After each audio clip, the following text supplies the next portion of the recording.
3, 2, 1, go. Hello, Ignacy Portal Games. And this is Stephen Bonacore, the podfather of gaming. This is Board Games Insider, episode 168. And we are recording this for some crazy reason on Sunday, October 25th, 2020, because Ignacy made me. Board Games Insider is a proud member of the Dice Tower Network. And Tom Vassal keeps telling me, oh, I was supposed to do it this way. I am not on my game here. Tom Vassal keeps telling me how relaxed I seem, how good I look these days. And I'm just waiting for him to ask me a favor, as I know it's coming. And Tom Vasalino, I will grant you this favor.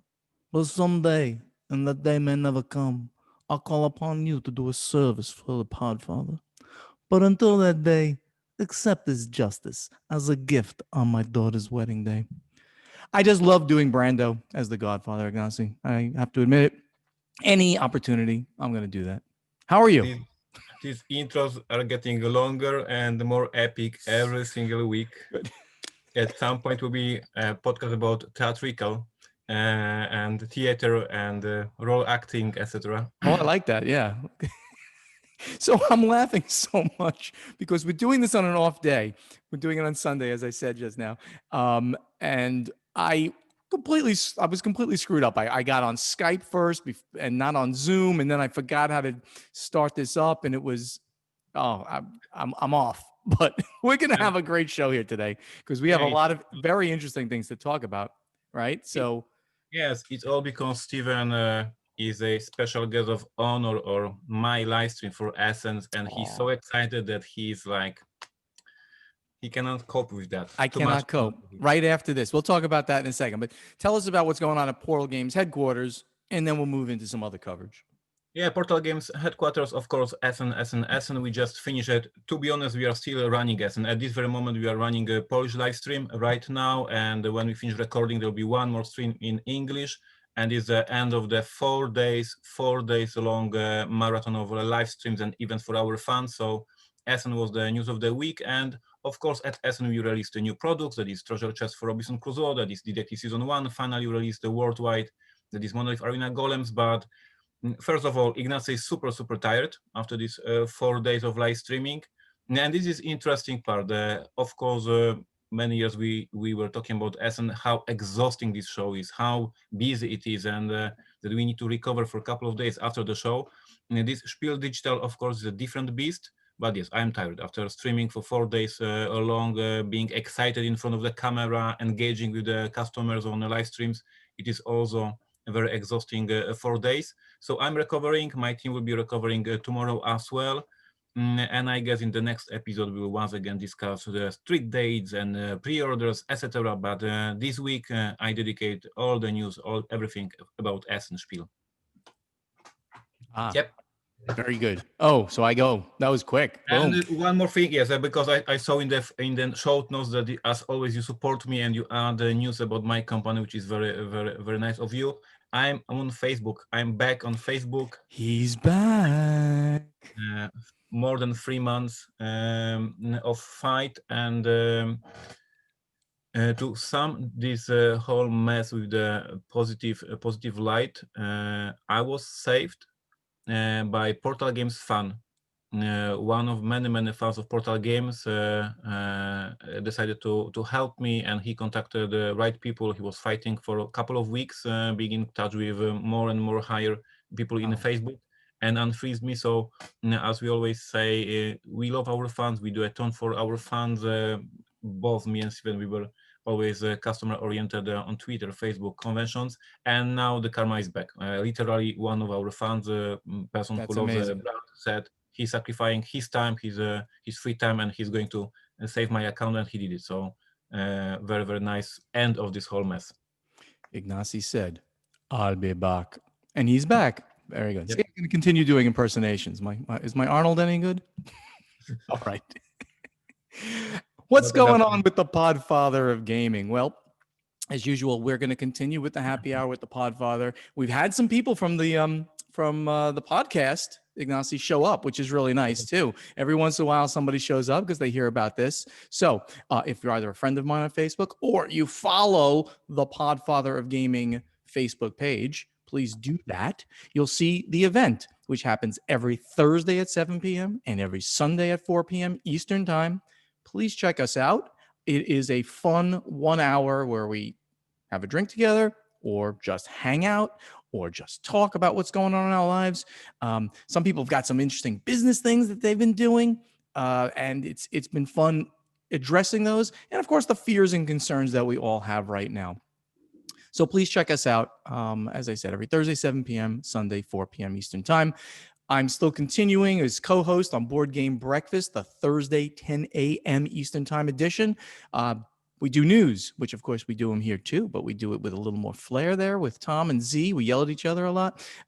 Game show and contributor segments. So check that out. That's on the Dice Towers YouTube channel, and I always link it back over to the Podfather of Gaming YouTube channel.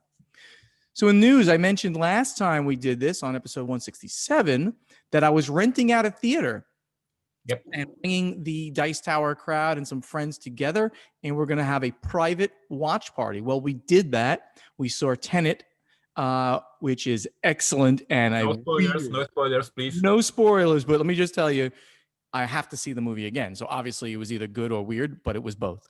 So lots of crazy stuff going on in that movie. Highly recommend it. And in general, I mean, I'm going to recommend to our fans out there, this is a great socially distanced activity that you can do if your local theater, or maybe something you go a little bit further away to, is allowing that. In the US, the Cinemark theater chain and I believe AMC theaters are both doing these private watch parties. You rent a theater for as little as $50 or as much as like $150. It's a brand new, like Tenet was $150, but with, you can have up to 20 people. That makes the price per person pretty darn low.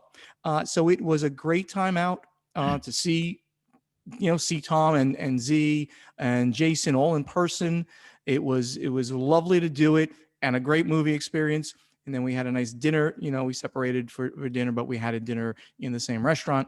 It was really nice. So you can help out a friend. You can help out a business locally.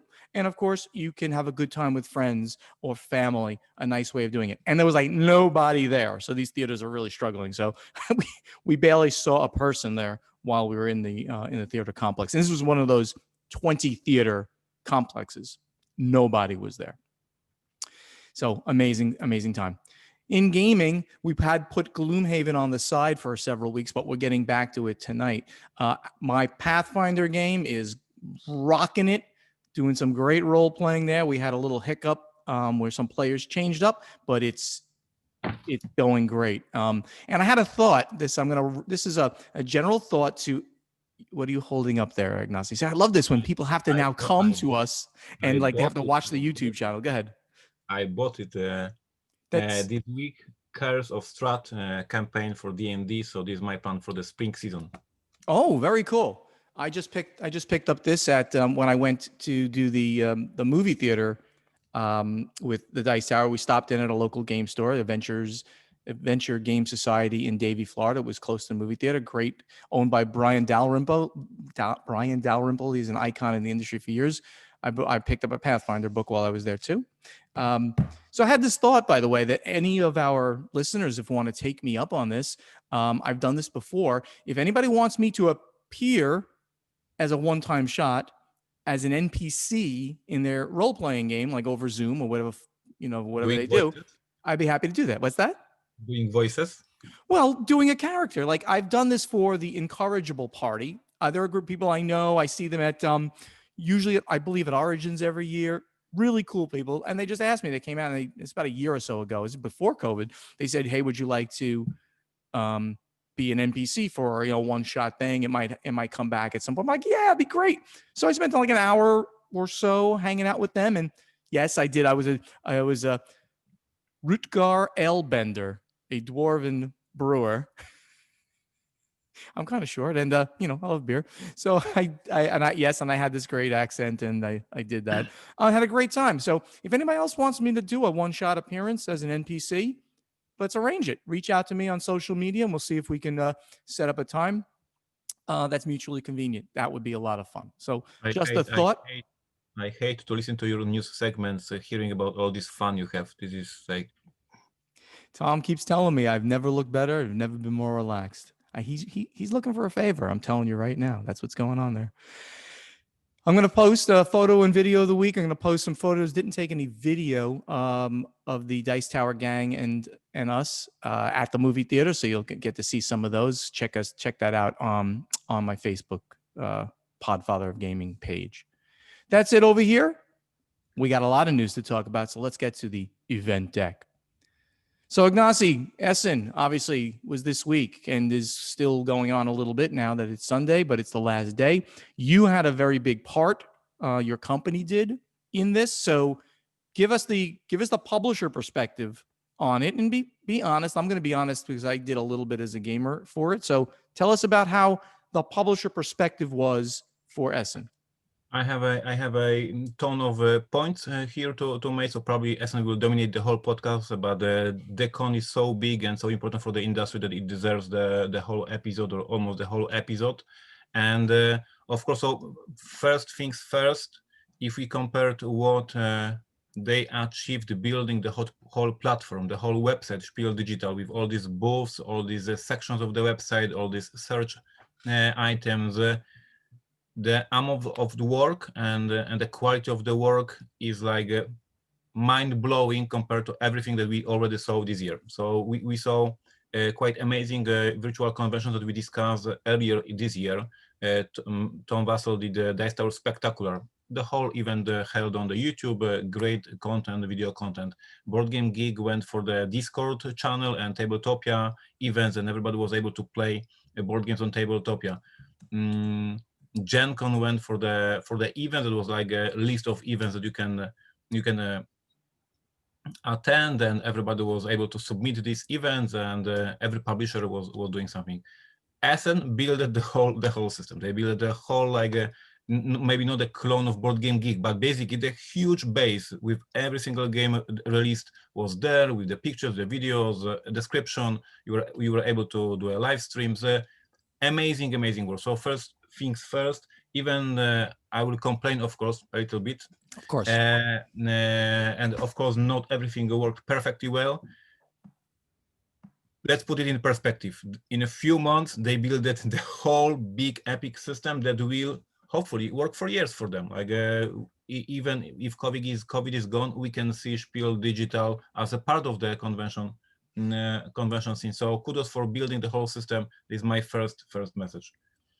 As for the perspective of the publisher, of course, once again, I have two perspectives. One as a publisher who was exhibiting at the show, and one as a publisher, and this is more like Stephen back then, Stronghold Games, like a publisher looking for the interesting games to license, because this is also what we also do at the shows. Of course. And Stronghold Games was bringing great games to America always, and I was bringing to Poland as well. As an exhibitor, I was given a booth, so every attendee was able to go to this website, find my booth, and on my booth I was able to present my new releases. And by presenting new releases, they mean that I can post pictures, videos, and articles about them. I can have an option to buy this item. So basically, it was virtual booth, and it worked very well in terms of all the features that are needed there. In terms of me looking for the new games, I was able to just sit at home or in the office and browse the whole catalog, browse every single game, look what's interesting. And for introverts like Ignacy, that was a perfect way to look for the new interesting titles to release in Poland.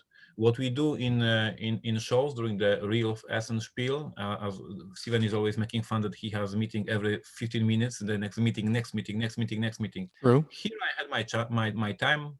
I woke up, got my tea, got my breakfast, and started browsing the whole catalog, browsing the games. For each game, I was able to see the pictures, see the trailer, see maybe interview, maybe a gameplay, and I was able to make notes which of these games is interesting for me to sign for the Polish market. Then there was the whole section that I was not using, so I cannot comment on that. But there was whole business section, B2B section of the event, where my licensing manager Greg was able to contact these publishers and ask them about the a Zoom meeting, etc., etc. So So can I ask a question? So I know about that there was a business section there, which obviously I didn't go to, but and you didn't do it, but Greg did. Did he have success in making meetings? Was it I don't convenient? know yet Was it because Greg, easy? I don't know because Greg is on a live stream right now. We are still working. So he is right now presenting Mystic Veil to our Polish fans. But I know how it was supposed to work in theory, and that was his task. So when he know that we are interested in that particular game, there is a business side of this website. We have this publisher listed. We have a direct contact to the licensing person of this company, and there is a feature of scheduling meetings. So you already on the site can schedule a meeting, and then you have the Zoom link. So basically, the whole infrastructure was prepared to schedule easily a meeting. If that worked, I can follow up next week. Yeah, no, I definitely want to know about that because as you said, to Sounds very me, convenient, right? to me, at Stronghold, it was the single most important part of Essen was the ability to meet with the other businesses, either designers, right?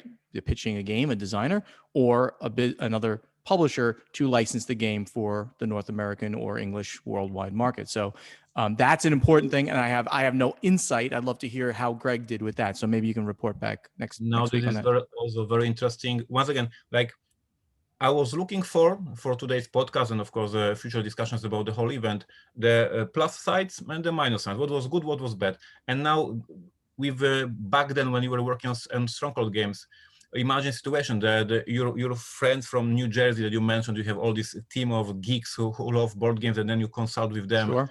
opinions about the games.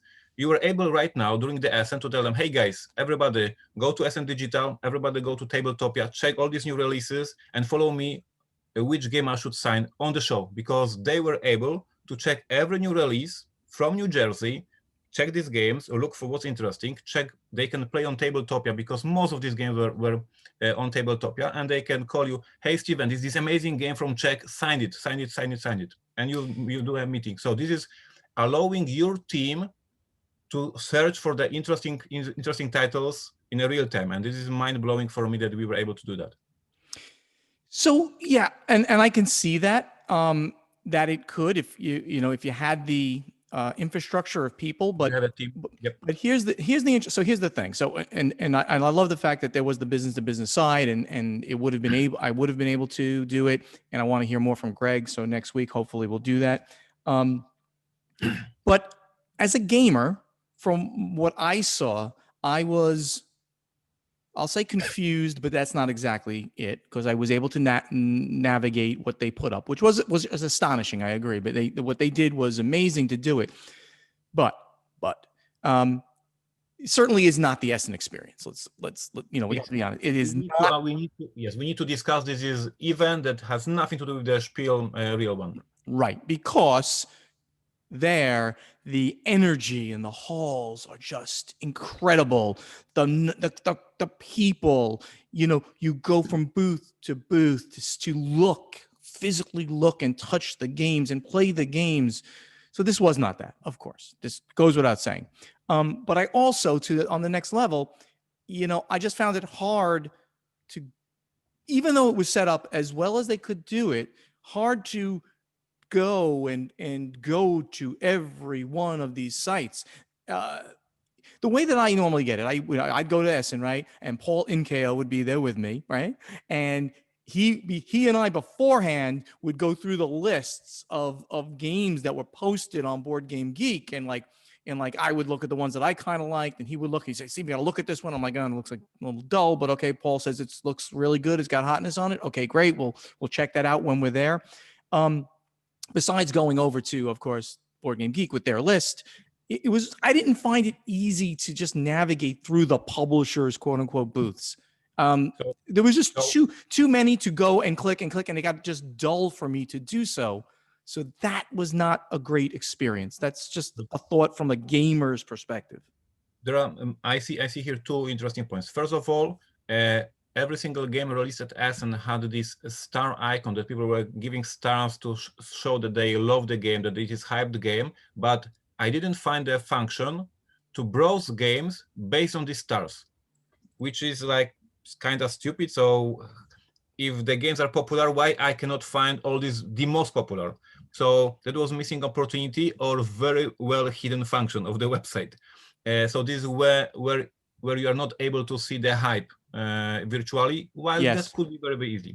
And on what you say about finding games with Paul on the fly, I absolutely agree that if you walk through the halls and you have this game on your list and you look at the booth, and in 3 minutes, just based on what you see, how people are playing this game, and just maybe listening for the couple of minutes of explanation of the game, you can decide, okay, this game looks good, this game is interesting, I need to follow up. Here you have to load Tabletopia, you have to read the rulebook by yourself, you have to wait for this device to run. Like, this is completely different experience. Like, we are talking that you would need the team of dedicated gamers who are given a task. Hey guys, now you, for the 4 days, play on Tabletopia all these new releases and give me a feedback.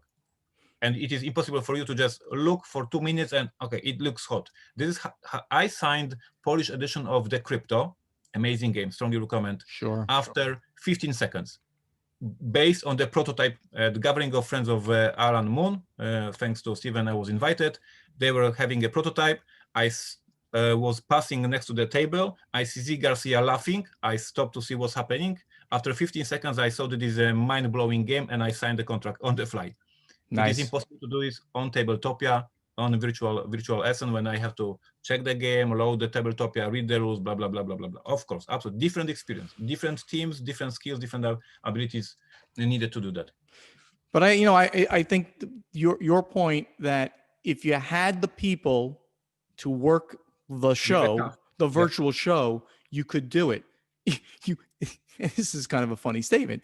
You needed more people to work the virtual show than you would to work the physical show. Not, I mean like the demo people. That's a whole army of people you need to do your demos. But the business side, for the business side, even in the full company, indie game studios with indie boards and cards and Stronghold Games, it was Paul, myself, Travis, right? The three of us took all the business meetings, left the booth to go places. Three of us. I really think you'd need a lot more people to truly dig into all of the stuff out there, because it's just not a touch experience. It's not, you're not right on top. You got to look at all the rules that when you find something. So very hard experience to do it, but you could. But I wonder, and again, we didn't really have a good gamer experience, neither of us, because you had to do work. So neither of us had a great necessarily gamer experience. I think that's the question we're going to put into our playtesting segment. I just wrote it down there, actually. What was your gamer experience? Did you participate? What was your experience? Did you enjoy it? So we'll get to that later on. Anything else on Essen? I mean, I know that it's big. I'm prepared today for the different views. Like, we have to talk other things. You don't want? Okay, go ahead. Keep going. We have really important things down here. Go ahead. One of the huge pound of the Essen was all these online events. We mentioned the Dice Tower Spectacular. That was all about the live streams. For Essen, it was part of the show. Live streams on different websites, and of course, Portal Games was deep into that. We did 28 live streams, still running. So we were very hard on that. And with that, bad news from my perspective. I didn't see many new people in the stream, many new people joining the streams, other than my hardcore fan base that is always when I stream. So cool. Even though in Essen we expect thousands of new people browsing the website, checking all the things, I didn't see it on my streams. I saw all the same nicks that I see every time, and basically I could run the same engagement on a YouTube any other week. Any other weekend, and I would have this 200 people on the stream, as always I have, and I see no added value of Essen here. So this is my bad news. Like, if we invest in the Essen, if we invest in buying the booth, because you pay for this booth, you expect that you will get some new audience, some new customers that you will be interested. It didn't happen for me. Of course, the question would be, maybe Ignacy, you had a very boring event and nobody came, but statistically, even for my boring weekend, somebody would come up. Yes, statistically, it didn't happen. And even more, if you go even farther thinking about that, with my terrible English, with my terrible Slavic accent, with all the mistakes that I do, still I'm very active on YouTube. Sure. I have some charisma in front of the camera. So with the with the whole problems that I do when I speak English, I do quite interesting content. Now, considering every average publisher, not every publisher is active on YouTube. Not every publisher has a person that is the face of the company and is active on YouTube. So you can see that many publishers probably had even less viewers, and they probably streamed something and there was 5 people watching. They were streaming something and there were 2 people watching. And then if you pay for the booth, if you pay for the for this feature, and then you have 5 people watching your live play of the game, that's terrible. That's bad. So with Yeah, that, and the boots were not cheap. I mean, they were cheaper, but they weren't cheap, right? uh, they were cheaper than regular ones, but still money were paid. And Sure. if you pay money, you expect that you will get something from that. And so for the live streams in general, I think that it didn't give me additional value uh, as I do normally. Mm-hmm. We also check without getting too much into the numbers. I know that Stephen loves the numbers, Love but the numbers. I don't love revealing my numbers, my secret numbers. So, but Well, I wouldn't reveal the numbers. I would just give a scale. So, how so were the sales? I assume yeah, that's what you're going to say. exactly. I'm going in this direction. So the number I can share is that on the first day of the show, it is a Thursday, right? We had 1,500 people logged to our web store, and 1,500 people is a good number to have them. You see, the website is busy. You see that people are browsing, checking the stuff, and That's good. so if I get before Essen, like they say in the contract, we promise you that you will have 1,500 people on the first day on your web store. I say, I signed the contract. That sounds good, right? But then out of these 1,500 customers browsing the website, I made 20 transactions, and 20 transactions. This is not a good number. This is not Right. the way to have a business during the biggest show in the in the year. So I don't have a final data from Portal Games after the whole show, but I know the data after the first day, and it was hugely disappointing. Like to make 20 transactions. And You don't go for these were brand new games, like never, not even in retail. Won't be out yet for a while. It was disappointing because we prepared a very good offer that was both new releases, our evergreens in a bundles in a very good prices, like Yep, by sure. Robinson and expansion in the bundle, Right. and we had also our gems, like for example Polish edition of Die Macher that is impossible to buy everywhere in the Europe, and we had it here as a Polish edition that this game is language dependent. You can buy it for Essen as a special item. So we had all these different items, and then we did 20 transactions. It makes no sense to go for Essen for that. So that was disappointing. Yeah, Sure. I don't know the numbers of other publishers. Maybe I was I was unlucky, but we are giving my perception, right?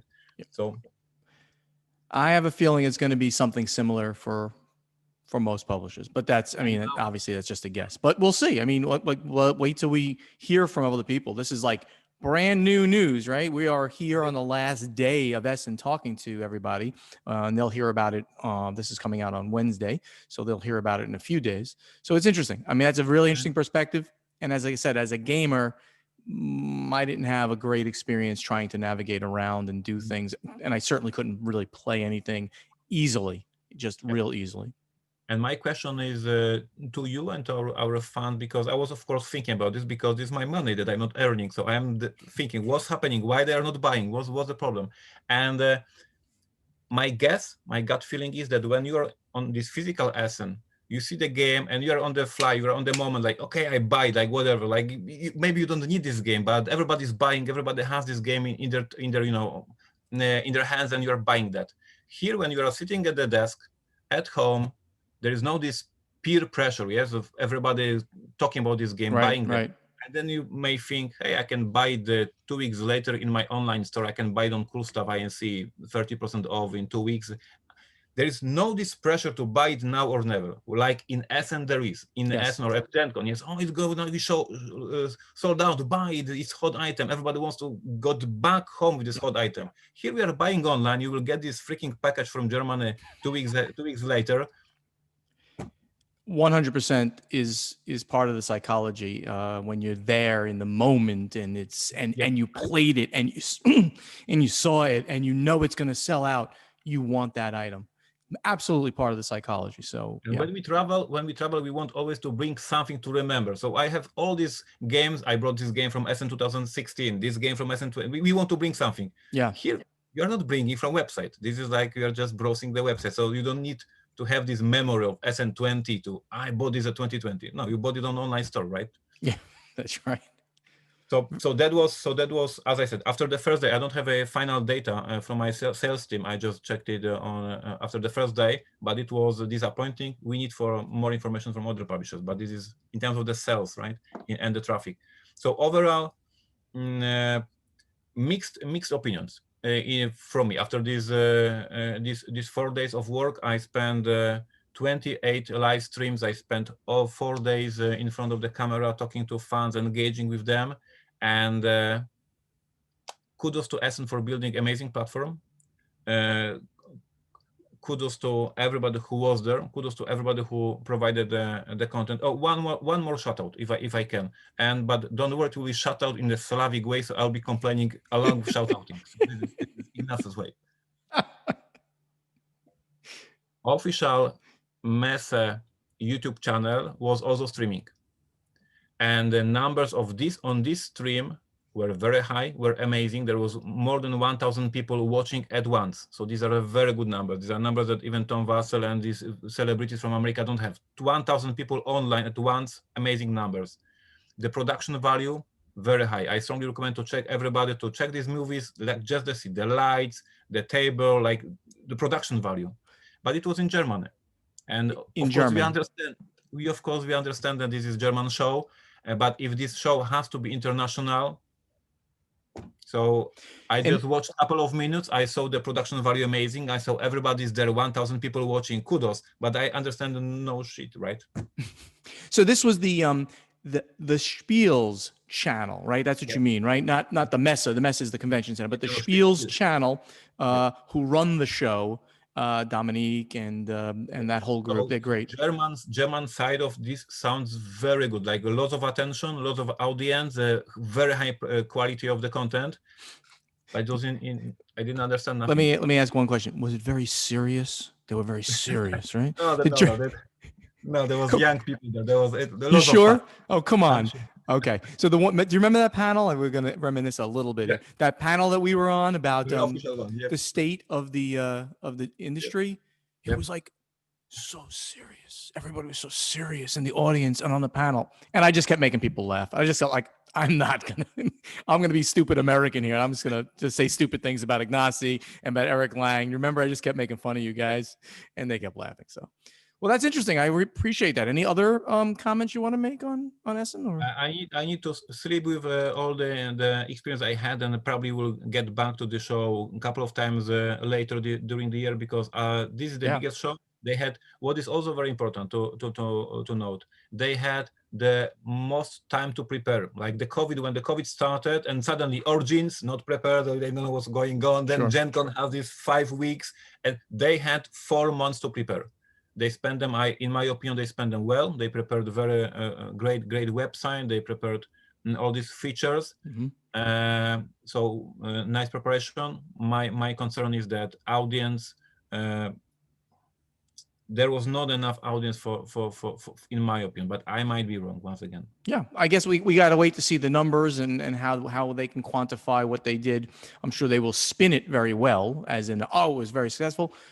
But we're going to ask you guys if you did it, because obviously people who listen to us, I would think, are air quotes alpha gamer types. They really want to know what's going on in the industry and the hotness, the newness, what's coming out. So we'll put that as the playtesting segment question. Can I move on to the next news item? Because this was a good one. We need one more news item. It's an important one. Okay. All right. He's giving me a thumbs up.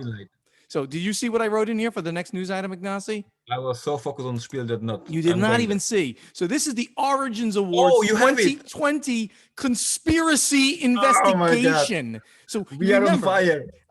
You remember from last week when we talked to you, we announced the winners of the Origins Awards. And I was just talking about the winners. Ignacy clicked on the other link that was in the article on ICV2 that said, oh, and we announced the nominees on March 12th of 2020. And Ignacy clicked on there and he said, in his very Slavic tone, the winners are not on the announcement list. And I'm like, what? The winners, some of the winners in 4 of the categories weren't even on the nomination list. That was published back in March. And we're like, well, that doesn't make sense. How could that possibly be? Here is what happened. Investigative reporter Podfather Stephen Bonacore went out. How it happened that the nominated Pret-a-Porter didn't win? Let me tell you. Well, that's a different story. How could you not have won is a different story. How could a winner win that wasn't nominated is the issue on 4 different categories. Here's what happened. The person who was in charge of putting together the nominations list completely screwed up. They happened to be laid off like right after the GAMA trade show, the GAMA Expo.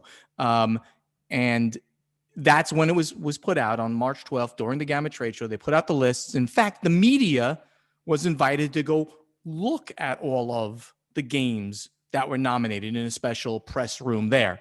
So I actually reached out to Corey Thompson, Dice Tower News person and good friend of mine. And I talked to him about this whole thing. And I said, Corey, what was your recollection? Because he was there. I didn't go to GAMA because COVID had just started. So we backed out. I wish I would have gone, but we backed out. So Corey said, yeah, that was that list. He had taken pictures of the games. He had taken pictures of the lists. So he said that list and those games are there, and the games you're seeing that are winning were not there. John Stacy, the executive director, I reached out to him, both Corey and I put him on the BC on the CC, and I asked John directly, John, how could your nomination list be different than the winners? I see that you put out an updated nominee list 2 days before the award came out. I found that they didn't say it was updated. Nice. Oh my they didn't say it was updated or anything like that. They just changed their website to put this list on, and then 2 days later they announced the awards. John said, completely, we screwed up. The person who was in charge of posting the nominations on the website and the lists and the games had a truncated list. That person was laid off 2 days later. Those 2 events are not necessarily related, but they screwed up. He said, we just screwed up. And they only noticed this when they went to go out and purchase the plaques with the winners' names. They give these things to people at the physical awards, and they're probably going to mail it to them now. So this is not a conspiracy from what we can say, not at all. It's sadly, I'm going to use this term loosely in air quotes. You can see me on YouTube with the air quotes. Another example of GAMA's incompetence, not conspiracy. They screwed up. But when you screw up, you really need to come forward for the whole public to hear too. And they didn't. And I didn't ask them to. They should have done it. I might have implied that they should. They didn't listen. Okay, fine. But he did provide, okay, this is going to be our new procedure, so make sure this can't happen again. Okay, thanks.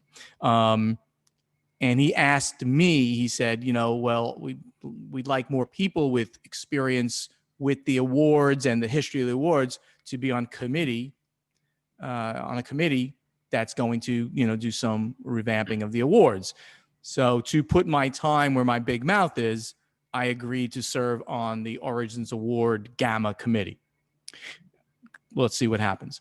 But here's the one, this might be the biggest thing that I found out about the awards. And this is the most shocking and the worst part that I actually found out. And I had no idea about this.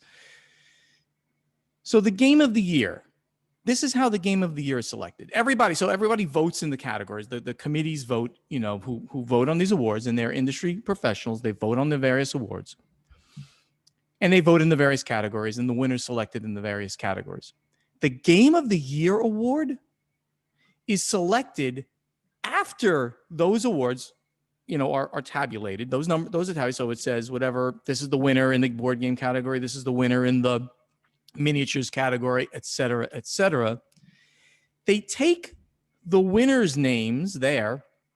They send them over to a group of retailers, and then the retailers pick which game they want to be the game of the year.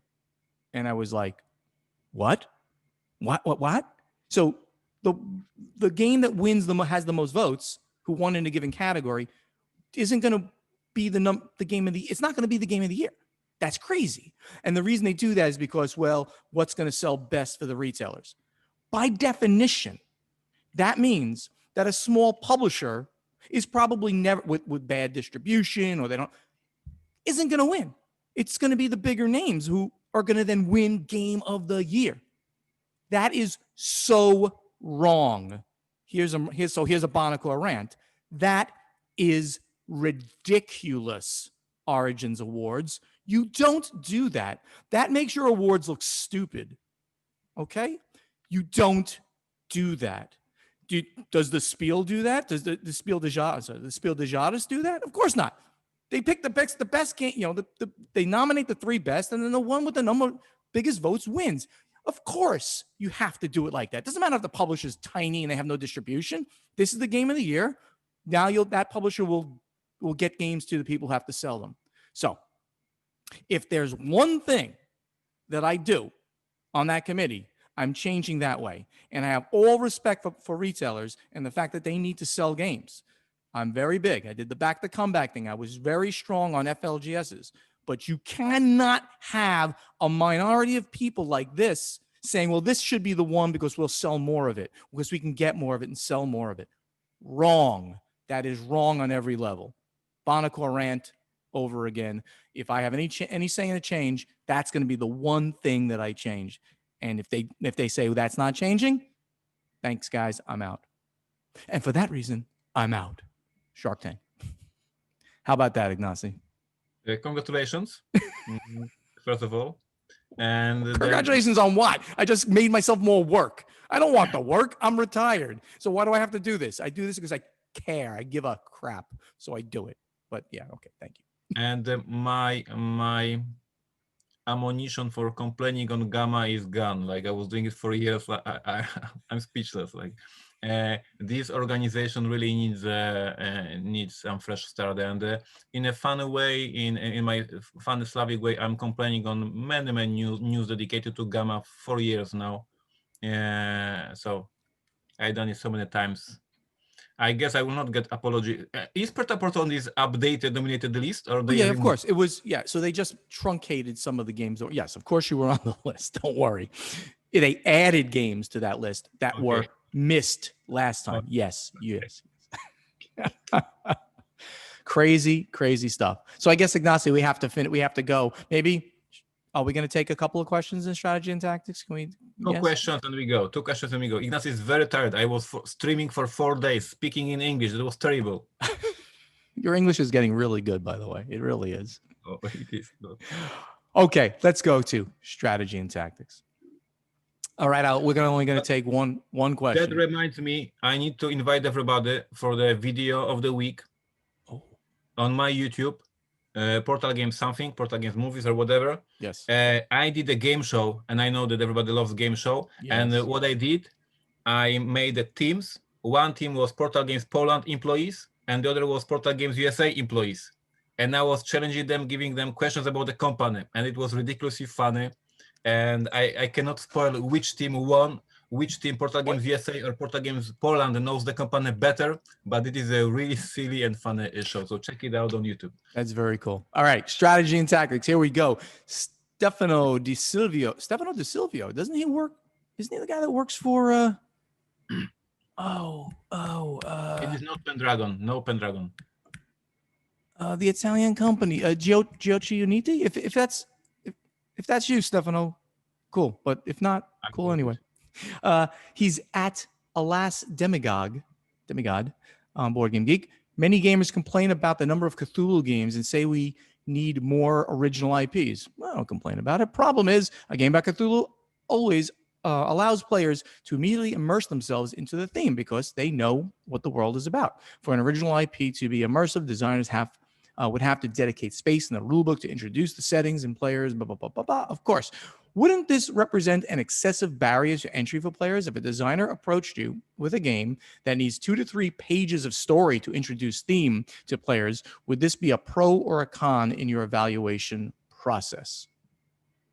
Let me go first. You talk a lot. That's Or not. very good point. And I never had IP for my games, but I always hacking the system. And Robinson Crusoe, we all know the story. I did the Stronghold, we all know the stories about the sieges. I did the 51st State because everybody watched Mad Max at some point in their life. So I absolutely agree that what we want from the players is to immediately understand what's going on. Steven mentioned earlier today that he played the dwarf, the brewer, and I immediately understand what he said. Because this is like, we understand this IP, we understand fantasy, he was a brewer, dwarf, it was probably very funny, and we understand it. So I absolutely agree that if I see a prototype that has a very weird, complex theme, some world, and there are some designers, especially with their role-playing game background, that they build all this world, complex world, and all these special races that work very, very unique and different, and this is adding barrier to play the game and enjoy the game. I absolutely agree. Yeah, but the counterpoint is, I mean, it's only if you need the background. I mean, because if the game has got to be a great game, period, right? That's obviously the thing. It's got to be a great game. So if you did create this cool thematic world, but I don't know, it's a fantasy game about, taking over, area control fantasy thing. Is it that important that maybe there's a cool background story like in the rule book that's an extra 3 pages? I don't think I would have a problem with that. The game has got to be great. If they wanted to create them cool world and it made sense to add that in the back, I've never seen a game where you had to know the background story to enjoy the game. I don't think so. Maybe, but I mean, it's great to know the story of Lord of the Rings, to play War of the Ring, of course, but it's a great game on its own. You don't even have to know it. It's just, here's how it works, and you can play the game, for instance.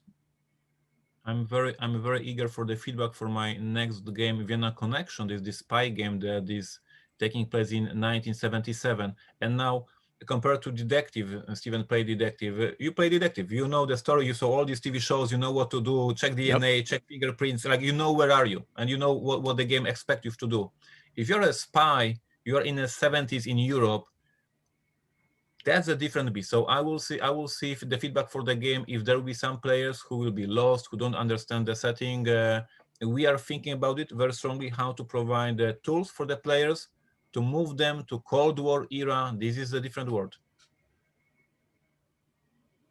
It's an interesting question. I was playtesting, for example, with some of my younger employees, like they have 26 years, 27 years.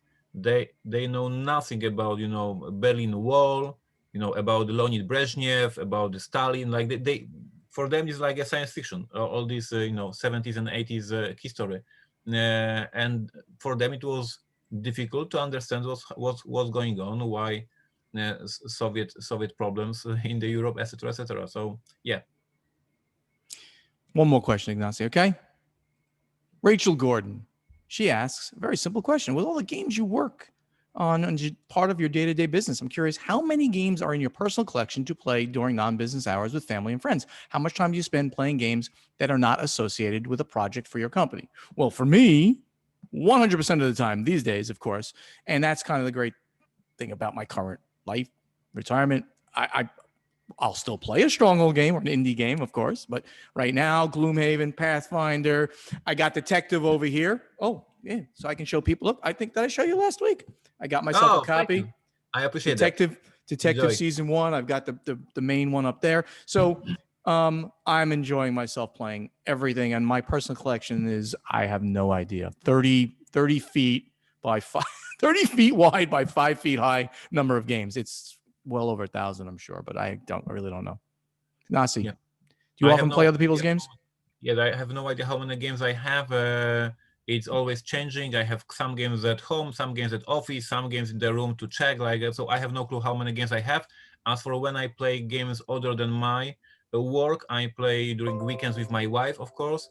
And of course, I play every Monday. We do after hours in the office, and we play with my Oh, that's buddies, cool. my employees, games that we love, like Kemet, like Einish, all these area control games, El Grande. And last week we played Torres, classic Wolfgang Kramer game Oh, yeah. from 90s. So every Monday and during the weekends. Very cool. All right, we are running real long, so let's get right over to playtesting, where Yeah, we because ask you questions. in 4 minutes you are my special guest of honor. So No, I have to. I told Luke that I'm gonna be like 11:20 so that we oh, can do all kinds of stuff. then Yeah, you he have knows. He special knows. entrance. I understand you need a special entrance. It makes sense. Okay, playtesting. Here we go. Ignacy, I wrote the question for you, so you don't get off the hook. Next week you have to write one, but I wrote this one because this is we talked about it this week, right? So I'll read it. So the question I'm going to ask, we're going to ask everybody out there, and we've already answered it. Did you participate in the Essen Spiel this week? How did you participate? Did you like it or not? Tell us about your Essen experience 2020. All right. So that's the question. Obviously, you know how both Ignacy and I done, so we don't have to even answer it. But right now, Ignacy, you're going to go create a thread on Board Game Geek I'm so on that it. everybody can do it. Playtesting number 168. And please answer the question that we posed to you. Did you participate in Essen Spiel this week? How did you participate? Did you like it or not? Give us your Essen experience, and we'll talk to you about it. Let's get over to the final scoring. Thank you all so much for listening. Help us spread the word about this podcast by telling your friends to download Board Games Insider wherever they like to get their podcasts. To ask us questions for our strategy and tactics segment, you must post them in the correct thread in our guild on Board Game Geek. To answer our question to you in our playtesting segment, also go to our guild on Board Game Geek and look for the thread with this episode's question. Board Games Insider has a Facebook page, so please like us on Facebook. And also on Facebook, please like Ignacy's page and Stephen's page, which is /Portal Games, /Portal Publishing and /Podfather Gaming. Our websites are portalgames.pl, portalgamesus.com, and podfathergaming.com. Please go there, sign up for our newsletters to get up-to-the-minute information on what's happening at Portal Games and with the Podfather of Gaming. On social media, you can speak directly to Stephen or Ignacy on Twitter at Portal Games US and at Podfather Gaming.